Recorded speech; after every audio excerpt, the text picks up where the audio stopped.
Well, lovely to see you all, and please indicate if you can't hear what I'm saying. I think it would be really frustrating to be here and then not here. So hopefully this is getting it to you. I can just feel a little tickle in my throat, so if I have to keep clearing my throat, I'm sorry. So Alistair and I have no idea what Alistair's talk is going to be about, other than stones, but I know it's going to be fascinating. Mine's going to be about three people, and I just feel that in a sense we're both talking about stones, because the three people I'm looking at are the living stones. In the past, they're the friends of the Priory in a couple of previous centuries, really, whereas Alistair's going to be talking about, well, stones that are anything but dead, because they're not. They still speak in loud tones about the history of this place. So I hope there's going to be something for everyone in what we've got to say. So the three people I've chosen are these. We've got Susanna Plumer, and then we have Charles Morris, and then none other than Queen Adelaide. So I'm going to say a little bit about each of those and how they fit into the Priory story. So Susanna Plumer, you can see from her dates there, she was born in the 18th century, early 18th century, dying in 1823, and by that time she's moved to Malvern. She was actually a Londoner, and she married her husband in London. She's been really difficult to find out more about the sort of person she was, but there are little clues as to the sort of person she might have been, reading between the lines. It's been easier to find out what her husband did. So her husband was Francis, and he had, I think it was more like a factory, a workshop perhaps in the Strand. So this is where they lived. They had another house in Twickenham. This is a late picture of the Strand, much later than they were living there. And his job, which gives away a little bit of what she was perhaps like, he was a lace man. It's just one word. And a lace man sold lace, surprisingly. That's ordinary lace. It was lace made from silver and gold. He did network. I don't think that was networking in the way we understand it nowadays. He was involved with producing things with thread, gold and silver thread. He did quite a bit with embroidery to sell, and he also did spangles. Well, I'm not sure what spangles are. It feels a bit like messy church and the sparkly things we use for that, but I suspect it wasn't. So anyway, did Susanna wear all these things? I can tell you who did, because he supplied a lot of the members of the royal family at the time. So I think she was a lady of fashion, simply because her husband was working in that field all the time. So when we think of her moving to Malvern, I would love to think she had these fabulous dresses, sparkly and with spangles, but we'll have to make that up a little bit in our minds.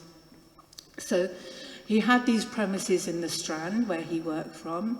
He also, at some stage, because I think he made quite a bit of money, he managed to buy land in Charing Cross, and he built three premises, and one of them was a very, very well-known and popular coffee house, which was all the rage in those days. So he was actually a man of wealth by the time he died in 1783. They had one son, so he stood to make quite a fortune later on in life. That's the background, that's Francis, and just says a little bit about Susanna. Susanna moved to Malvern I'll show you in a minute, in 1795. The previous year, their only son died. So that may have been a trigger for upping roots and moving somewhere else. Her sister had married a vicar in Peopleton, so she was probably very familiar with Worcester and would have come and visited, may even have come here and was drawn to the town. Where did she live? Well, she lived in Mount Pleasant House, which we call the hotel now, and you can see along Bellevue Terrace there, so just above the Priory, you've got Mount Pleasant on the left. Next door was another hotel called the Crown. The Crown became really famous in the mid-1800s because it's where the two water doctors set up their first practice, and then they made so much money and they built their big water treatment establishments. So that's the Crown is next door, and the Bellevue that we know today as shops and offices was next door to that. It's still looking like two sets of buildings. So she was living in a pretty prestigious house. She bought it, although it was on leasehold, and moved in 1795. And she remained there for nearly 30 years. So she'd become a member of the community in quite a big way, in these lovely flashy skirts and dresses perhaps. But and then she just disappears. She doesn't appear in any of the old newspapers to find out what she was doing in terms of attending the Priory, holding the collection plate, which is something that the women were asked to do very often. We only learn more about her when she's died. Well, when she's written her will, and obviously that became available after her death in 1823. And her will reveals quite a bit more about her. You can see another one of, I think it's that one. There's Mount Pleasant there. We've now got, by this stage, this is the late 1800s, we've now got the Lloyds Bank, which it would have been where the Crown was. And then, I don't know what the building is next to it, but that's not part of today. So that's where she's living. The grounds have been set out. You can just about make out behind there is the orangery. So big grounds behind, and she clearly was a wealthy woman. And then her will, 1823. She wrote it the year before. She's 85, I think.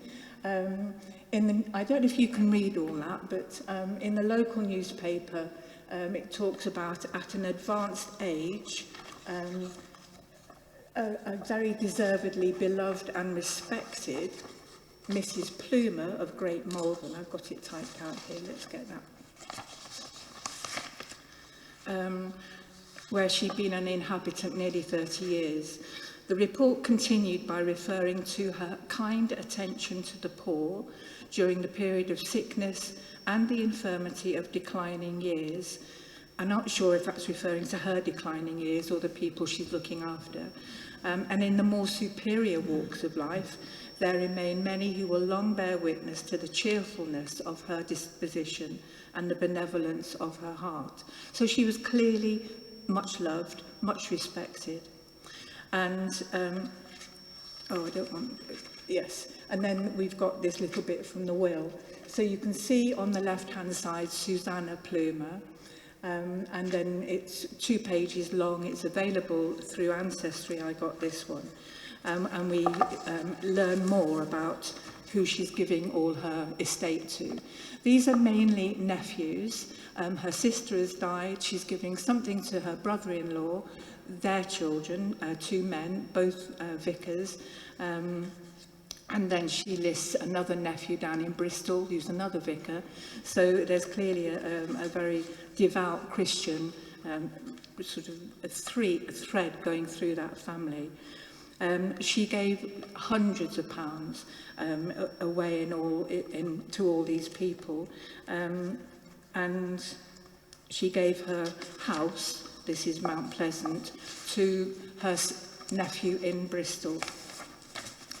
But interestingly, the one that's picked out most in the will is her faithful servant. and her trusted friend. And I think they really were absolutely devoted to each other. So this is Hannah Cox. Hannah Cox has already been awarded the Servants' Prize within Malvern. Of all the servants, which there would have been many in Malvern in those early days, she had been selected because of her devotion to her mistress. So Hannah Cox, now I really hope she was pleased with what she was going to inherit. The will states that Hannah is going to receive an annuity, so an annual sum of money, that would be very nice, plus £200, which was an extraordinary amount of money in those days. And then, on top of that, she was going to acquire her own bed, all the bed linen and the sheets, that's specified separately. She's going to have a chest of drawers and all the copies of Shakespeare's works. So I hope she must have been literate. You're not going to give somebody Shakespeare if you can't really read. But in addition to that, she was going to acquire Susanna Plumer's bed linen, chest of drawers. And you think, where does it stop? Where does she put it all? Where is she going to live anyway after her employer has died? So, and other people are also rewarded for their faithful service to her. She goes on to say that she wants 6 elderly men from Great Malvern to accompany her body down to the Priory where the funeral will take place, and each of them will be awarded two guineas, a black top hat and a pair of gloves. So that was their thank you present. And she said that the vicar of the Priory in 1823 was Reverend Fisk, and he was going to be paid £50. And I think, Roger, you might be interested in this. That's the equivalent of £8,500 today. This is generosity on every page of that will, really, and a much-loved woman doing it. So, where's her memorial? Because that's why she features in this talk. Some of you sitting in that section will see it behind this screen. So and I can show you, you can see it on the screen anyway. So that's the memorial, and it just says some nice things about her again and who she was married to. But there is a mistake on it. I don't know if anyone's picked it up.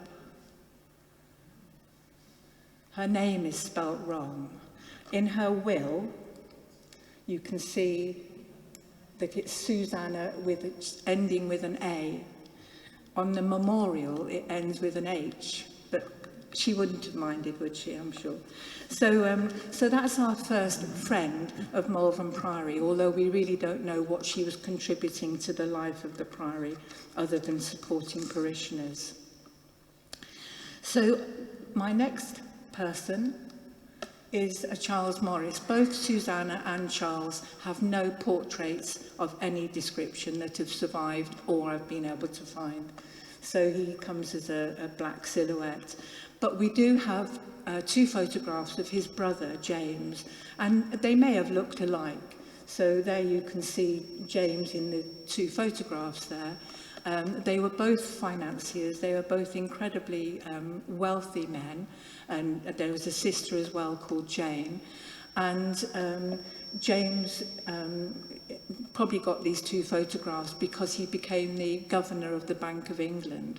And their father had worked there as well. So we've got some very eminent men here. They're both from London again. James is where he stayed, lived and worked.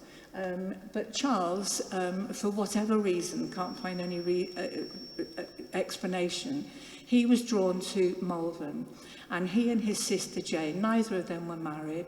They bought a house along the Worcester Road, almost opposite where the carpet shop is today. So that's where they lived. It was called the Chase. Living in that community, they only lived there during the summer months. During the winter months, they would go back to London. And during the summer months, they would make themselves very obvious, not through any showiness at all, but because of the groups of people they chose to support financially. So that's just an idea. That there is far more than this, but the first one on the left there is probably not a very good one from a distance, but it's the clock tower that we would know it today in North Malvern, where the quarry is. But he built, he had built a water tank into the ground, which must have been pretty difficult because of its granite. And water coming from the hills would run into this tank, and then it would be topped up, and that water always flows. And this is where local people from North Malvern could go and get their daily supply of water. There wasn't water laid on in those early days in the 1800s. So that's 1836. The people had a little inscription written on it. I don't think that's there today, but it says, "The inhabitants of North Malvern have placed this stone here to record that these tanks were erected at the sole expense of Charles Morris, Jr., Esquire of Portman Square, London, in 1835 and 36. Ye young and aged poor, pray that the blessings of God be abundantly poured upon him, who has here poured abundant blessings upon you." He was a really great benefactor in all the full meaning of that word. So that was his first very public display of how he wanted to support the local people. He actually went on over the following couple of decades to do the same for West Malvern and the Witch, and so they have tanks in both those areas for the local population to have the same benefit of year-round free water. A little infant school had been built in North Malvern, where it was until more recently. The building still stands. And it had been built in, I think, 33, 34, but it was already showing signs of needing repair. So in 1838, he invested a lot more money to both repair and extend just what we would now call the old primary school.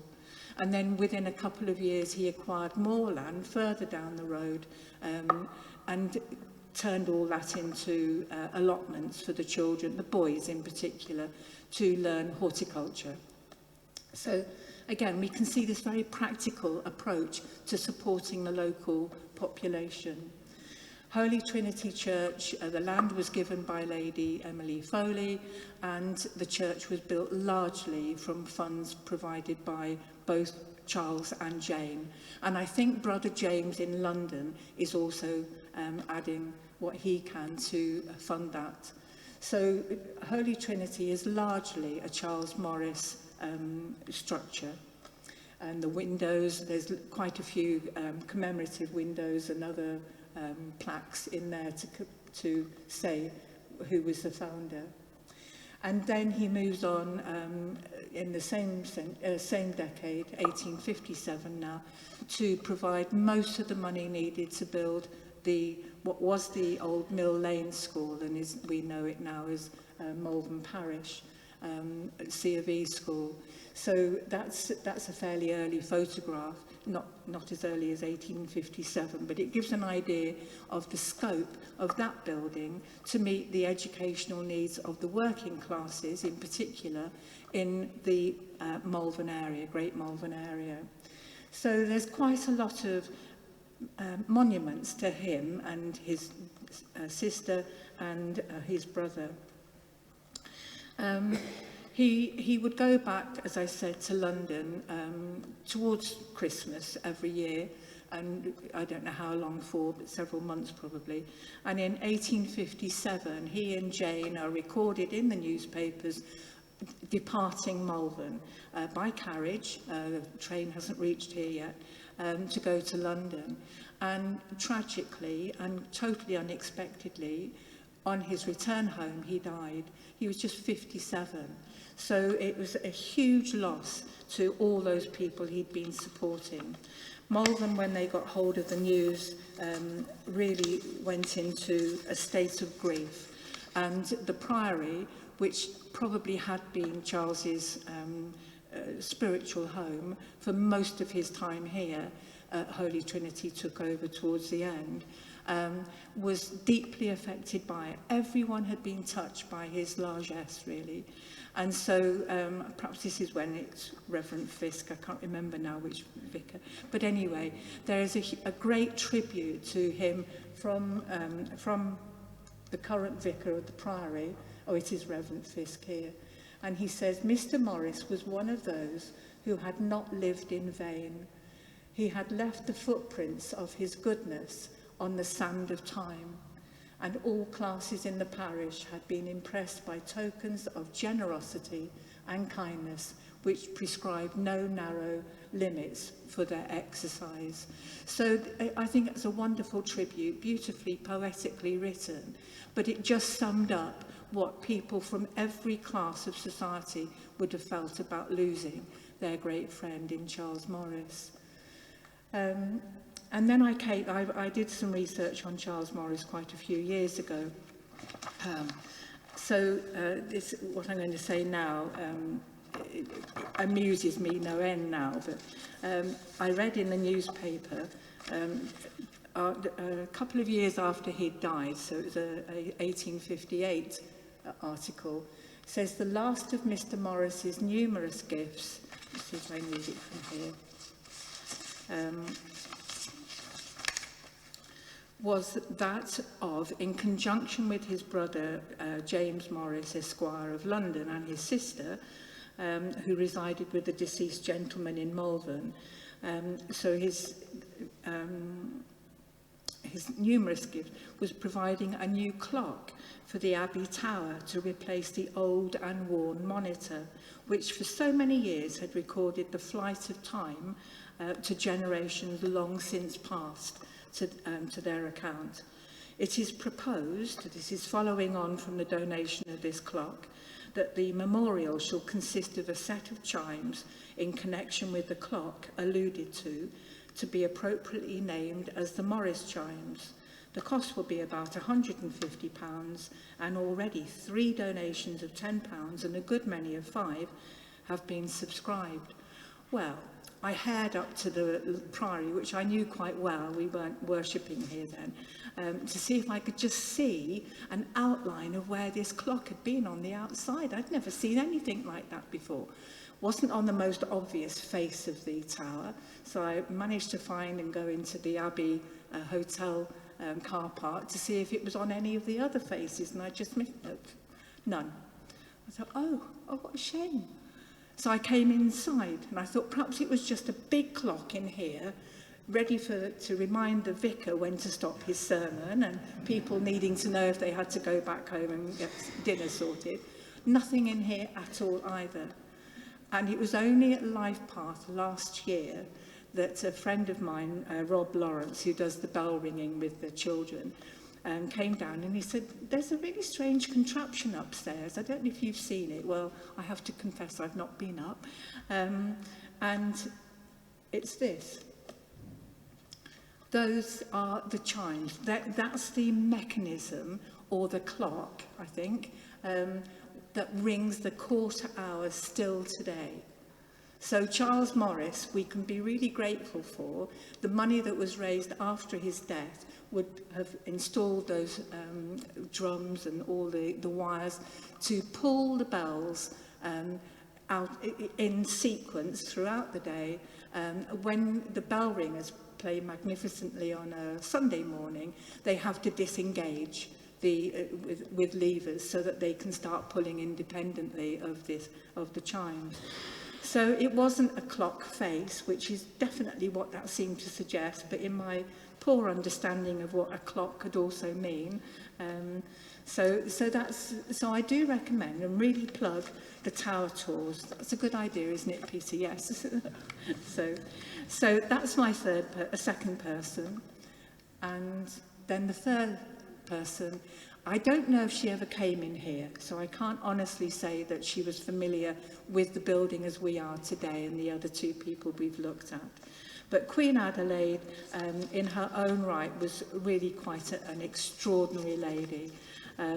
She was German, so she married James IV of England, and he was the brother of Queen Victoria's father. So they had no children. Adelaide and William didn't have children, many miscarriages, but no children to pass on the crown to. So it was James's younger brother, I think, Victoria's father. So she becomes queen in 1837.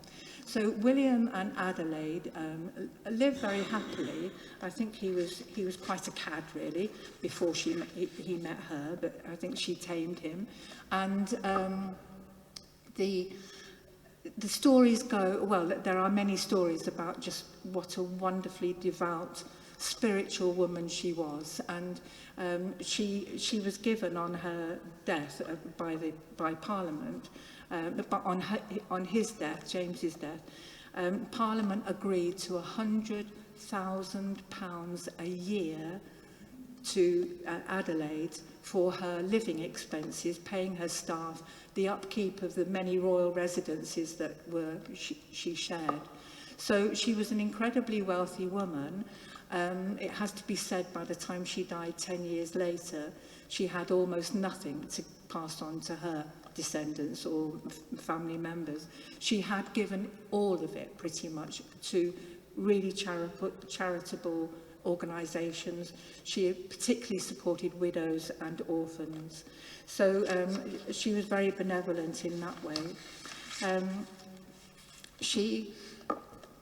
She's very beautiful, I think. There's some others on the web that shows her beauty in different ways.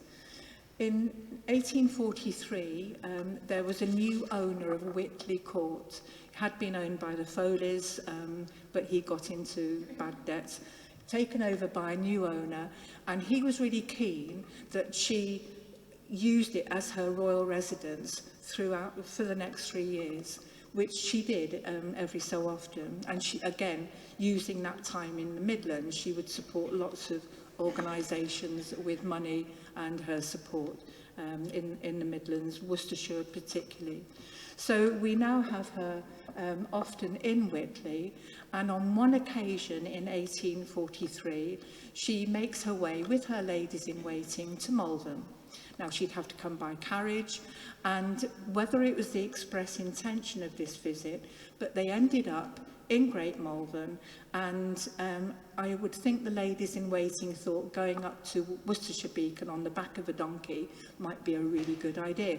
So there were lots of donkey stands, and they were all owned, not all, but most of them were owned by women, and the women the donkey ladies would employ young boys, 6, 7 years old, to accompany the donkey and the rider up to the top of Worcestershire Beacon, back down again, 6, 7 times a day. So they were quite formidable ladies. Anyway, the one who's best known is a lady called Betty Keeley, or Betty Cayley, because it can be spelt that way. And I guess, really, that it was Betty who pushed herself forward when she realised the royal party had arrived, really saying, take some of mine horses, or, well, there were ponies and horses, but mainly donkeys. Take some of my donkeys and treat yourself to a ride.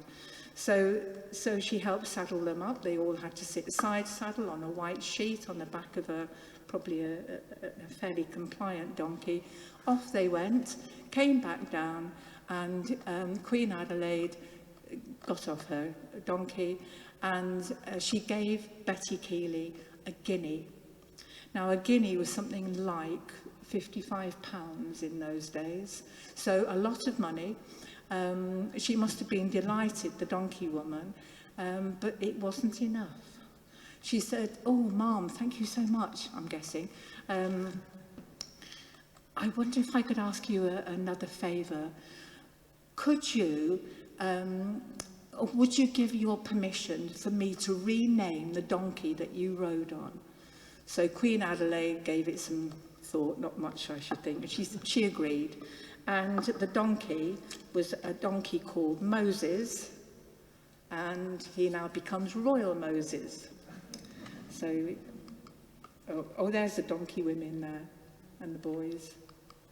So there's the same one. This is from the museum. We were given it, or acquired it, many years ago now. It is the original one. I think it's been repainted. It's probably been made sturdier with more and more leather over the years. But it is the headband that the donkey would have worn, like the ones at the seaside that we might have gone on. So that's the donkey band, a headband. I have to say, as an aside, that Royal Moses didn't live much longer. They say at the time, he was ridden to death. Everyone wanted to ride on this donkey. So undeterred, people like Betty Cayley said, that's fine, donkey's died, there's plenty others. Take this off, put it on another donkey, and no one will be any the wiser. So I think a few more donkeys followed that same route of a quick and fatal retirement. So how does that fit in with the Priory? Was it just a story worth telling?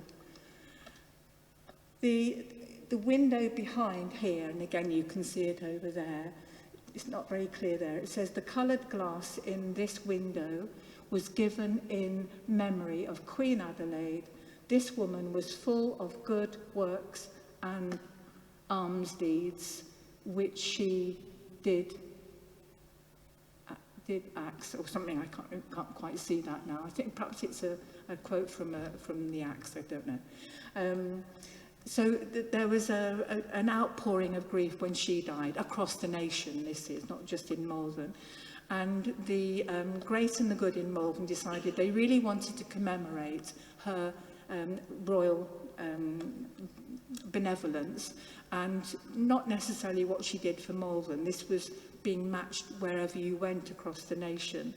And so they set up a subscription to replace, I don't think the windows were particularly important in there, but I may be wrong, but to put the plain glass in, and then the coloured glass all the way around the edge on the 3 panels was part of this commemorative act to define her, really, the colour that she brought to the country, I would think.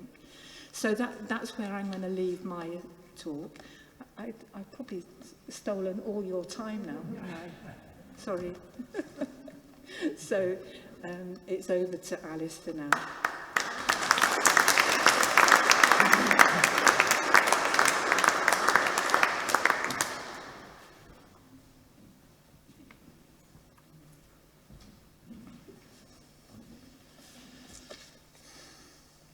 Well, once again I follow on after Faith, which puts me at a disadvantage immediately because she's got such a knowledge of local history and makes everything so interesting.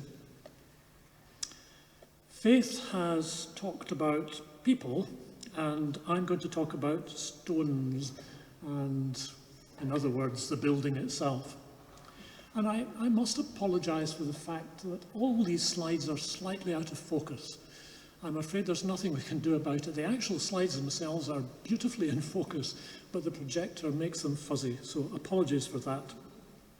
Now, I'm conscious of the fact that many people here this evening know a lot about this building.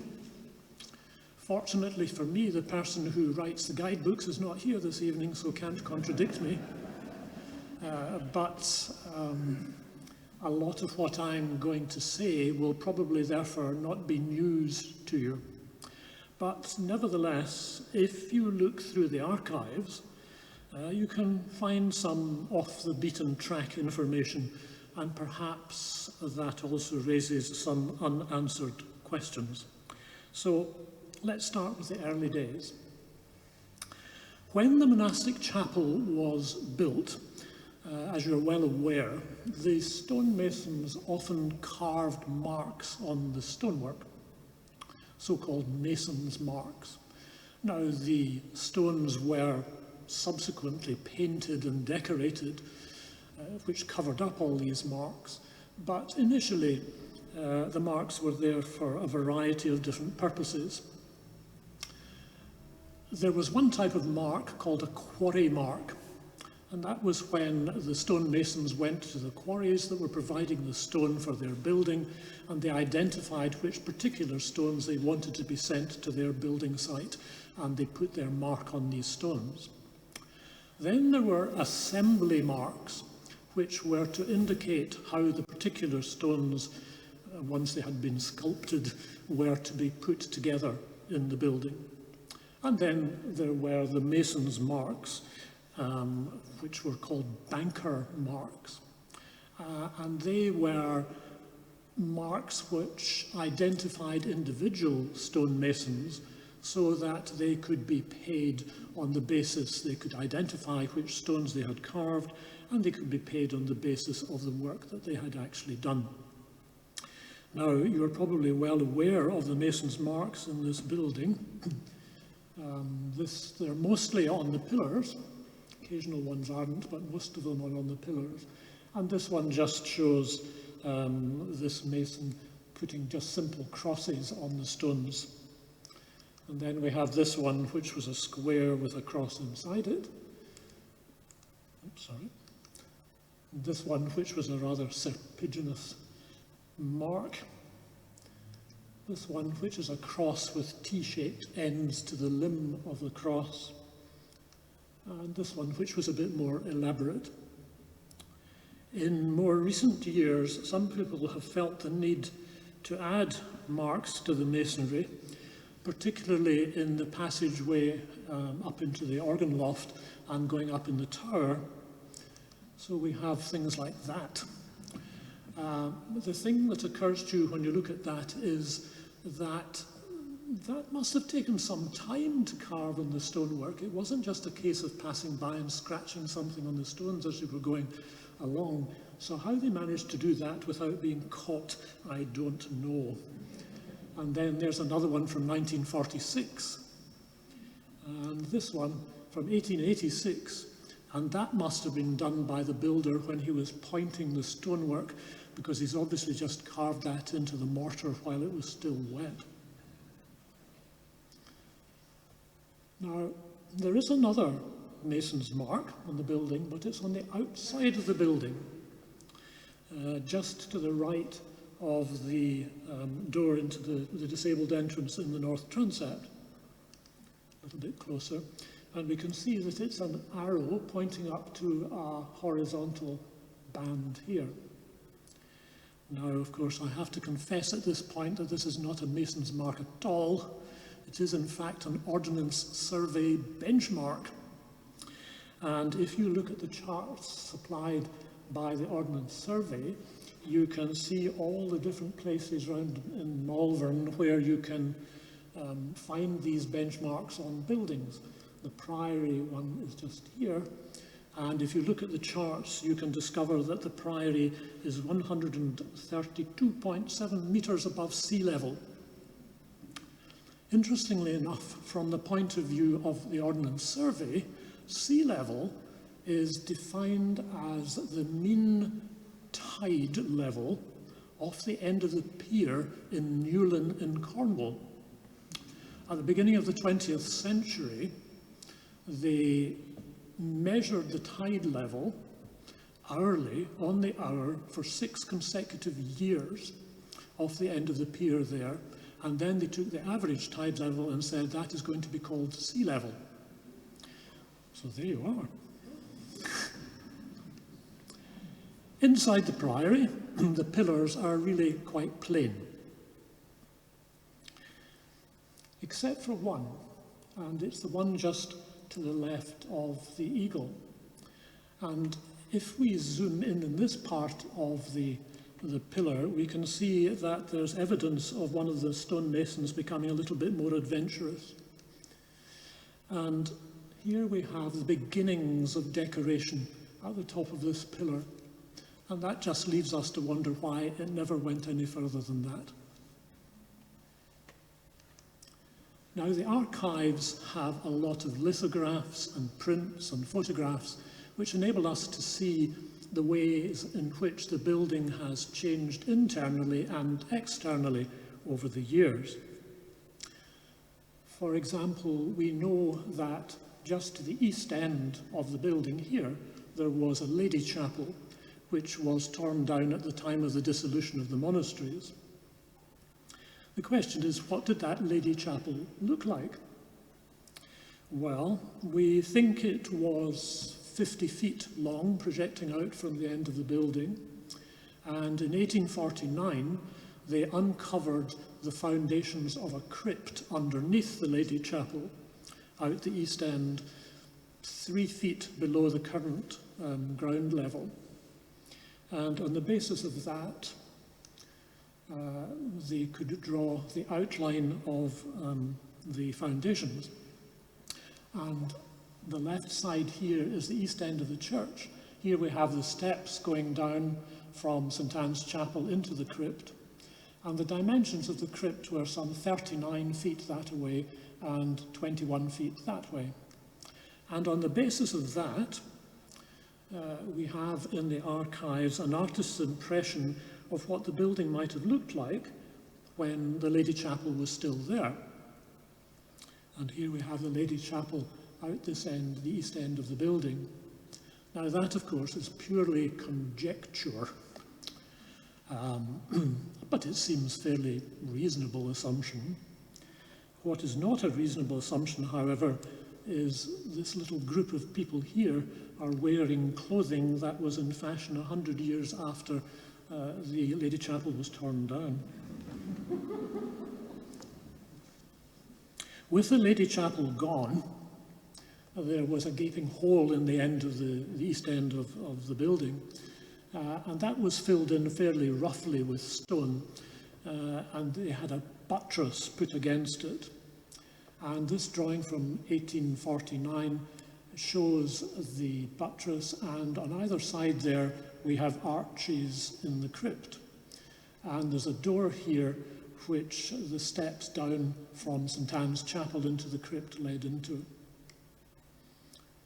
And then along in 1862 came Sir George Gilbert Scott, and he put in the glazing and the door and the steps down. And again, we can see the top of the arches from the crypt and the top half of the door down from St. Anne's Chapel. Over here, just in the top right there is also a very eroded bit of decorated stonework in the entrance to the chapel. Now, staying on the outside of the building, if we go round to the south side and we go up to the southwest corner of the building, we have these two doors with one of them blocked off. Now, at this point, I have to digress a little and talk about the prior's lodging at the time of the dissolution of the monasteries. And that was here where the Abbey Hotel now stands. It was purchased, along with the associated land, by Sir John Knutsford, 6 years after the dissolution of the monastery. He died in 1589, and his daughter Anne Savage inherited the building. And in the early 1600s, she had it demolished and replaced with a Jacobean building, which you can see in this lithograph here. Now, she called that building Abbey House, and that was the start of all the confusion that has persisted until the present day as to whether the monastery and the church was an abbey originally or a priory. The building eventually became a boarding house and was owned by William Archer. In the archives, we have a copy of a drawing of the back of the building, which we see here. And from our point of view, this was in 1822, our point of view, the interesting bit, sorry, not that, the interesting bit is this structure sitting here above these two doors in the southwest corner of the priory. And that was, in fact, the larder of Abbey House. By the mid-1800s, Abbey House had deteriorated to the extent that it was barely habitable, and William Archer at that point offered it to the Priory for £3,000. His offer was declined, but the Priory did pay £100 for the larder and also for the room above the north porch, which at that time still belonged to Abbey House and was in fact the servants' hall. William Archer then decided to knock down Abbey House and replaced it with the Abbey Hotel in 1848-49. And the larder was subsequently demolished as well. On the other side of the building, directly opposite, we have the north porch. And here I digress again.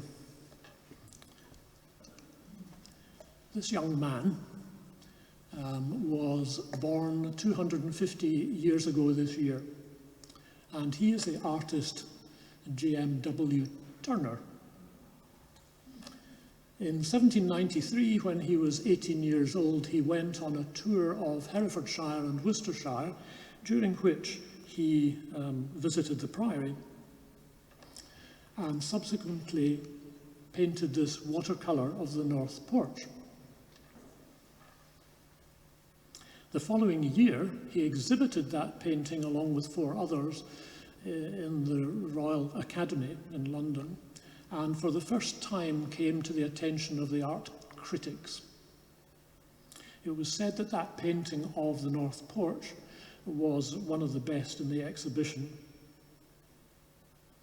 That particular watercolour in 2016 was auctioned at Christie's and sold for £85,300. Just to the right of the porch, we have this eyesore, which has been there for a long time. And this retaining wall, behind it, the ground level has been built up, and there are some lean-to buildings on top. Now, this is not a new feature. If we look at this drawing here from 1834, we can see that this wall is still there at that time, and you could almost convince yourself that this maybe got a roof on it. And if you go back another 10 years, to 1824, there it is again, and it's definitely got a roof on it. And in this view from 18th century, well, what's that? Is that just artistic license?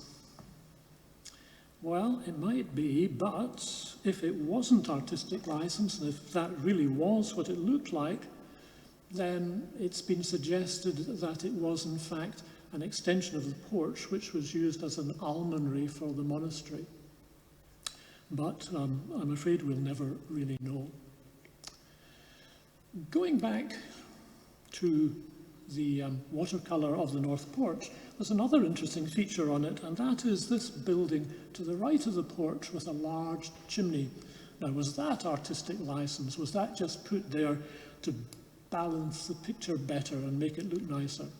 Well, the answer to that is no, it definitely was there, because in another painting that Turner did a bit later from the viewpoint of the Priory Gatehouse, we can see this building still there with the large chimney, and in this painting by a different artist, it's most definitely a feature. And the question is, what was it? And the consensus of opinion is it probably originally housed the prior's kitchen. And then if we move inside the building, this is a lithograph from between 1840 and 1860, and we can see how the building has changed over the years. Nothing stays still for very long in the Priory. The first thing we notice is that it's been drawn from the viewpoint of a gallery at the West End. That gallery was put in 1725 and was removed in 1850. And then we see all the box pews. And of interest, we can see that these have been extended into the centre aisle. That was done in 1830. No, I tell a lie, 1825, sorry. And the purpose of doing that was to increase the seating capacity within the building. And it's said that eventually the building was able to seat 1,000 people.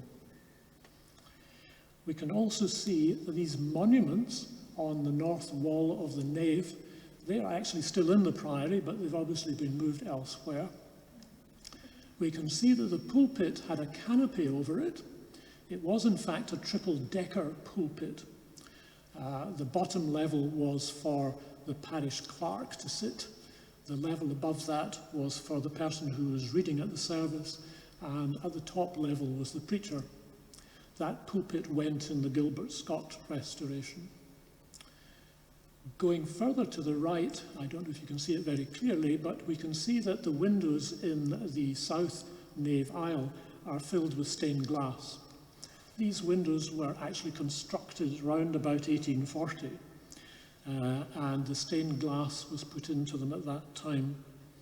It was subsequently largely removed in 1952. And then if we look a bit more closely to this area here, we can see that in the arch in the north chancel arch, there are a couple of galleries. Now, there were corresponding galleries on the south side where the organ pipes now are. The top gallery there, both of them were put in 1817. And the top gallery was for Lord Foley, the lower gallery was for Lord Beauchamp. These two galleries here were put in 1830, excuse me, and they were divided into two pews. There were two pews to each gallery, and in the lower gallery, the most easterly pew was for Lady Lyttelton. And also here we see the monument to Sophia Thompson in its original position, which was below the Thompson monument on the Thompson Memorial on the wall, the east wall of the north transept. Now, Sophia has had a very adventurous time since she first appeared in the Priory. She started off there and then moved down to the east end of the North Choir aisle. And then she got transferred back to the north transept, but this time right up against the wall in an alcove just below the Magnificat window. And then a few decades later, she was moved forward when the current choir vestry was constructed. And if the Priory development plan has got anything to do with it, she'll probably be on the move again in the not too distant future.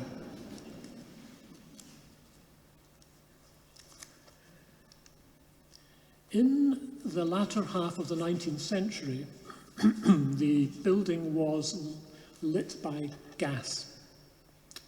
And there were these gas candelabras down both sides of the nave and also on both sides of the chancel.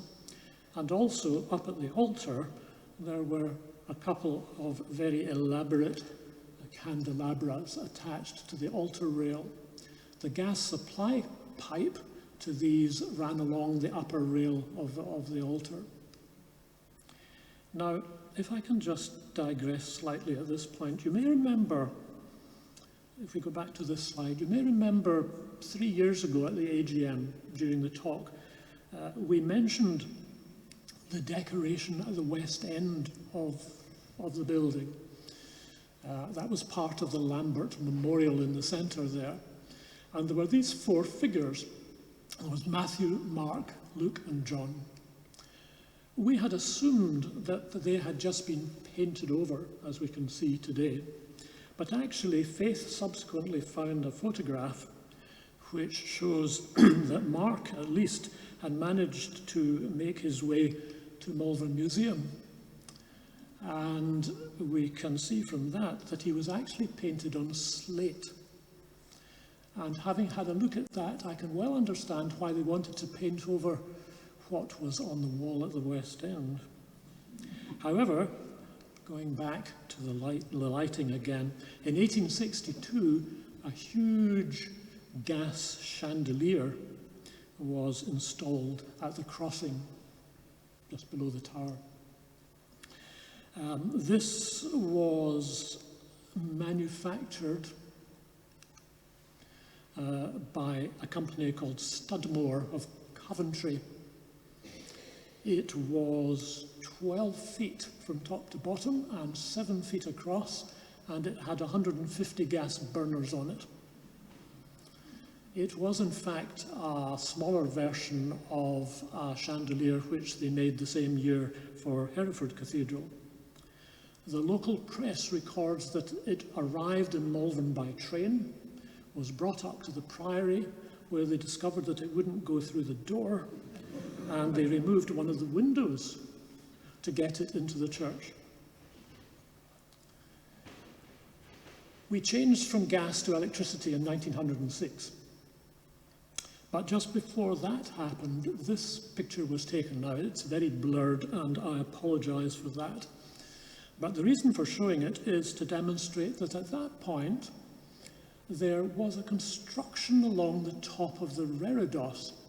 I presume it was wood, and on it is written an abbreviated extract from the letter to the Hebrews. And what it says on it is, "We have a great high priest, Jesus, the Son of God." And then there were plans for the building that never materialized.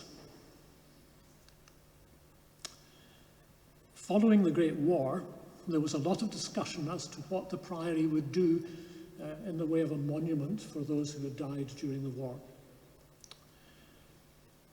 They were waiting for the town council to make up their minds what the town was going to do by way of a memorial, so it wasn't until 1921 that a final decision was made.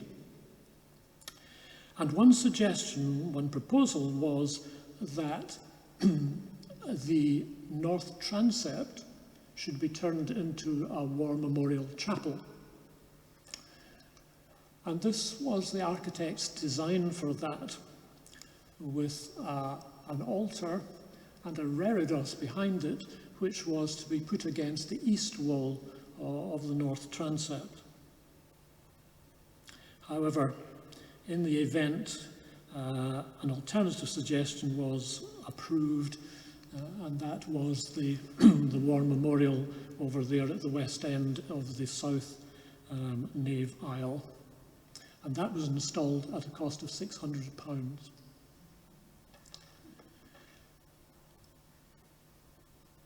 In 1947, it was decided that Sophia should go on her travels again back to the north transept, and in her place would be built, or would be created, a children's chapel. And this was the architect's drawings for that. And again, we have an altar here with a reredos behind it, positioned just in front of and below the Prince Albert memorial window. Sophia went off on her travels back to the north transept, but the offer of funding for this chapel was withdrawn, and it never happened. And now, of course, we have more proposals for alterations to the building, which we hope will come to fruition. Change is all around us here. The people change, the building changes, the stonework, the windows, the contents. The Priory Development Plan is a continuation of centuries of change, conserving our heritage and looking to the future. This building, in its various forms, has inspired those who have worshipped here and those who have visited from all over the world. It's our privilege to be able to play a part in helping it to continue to do so for centuries more to come.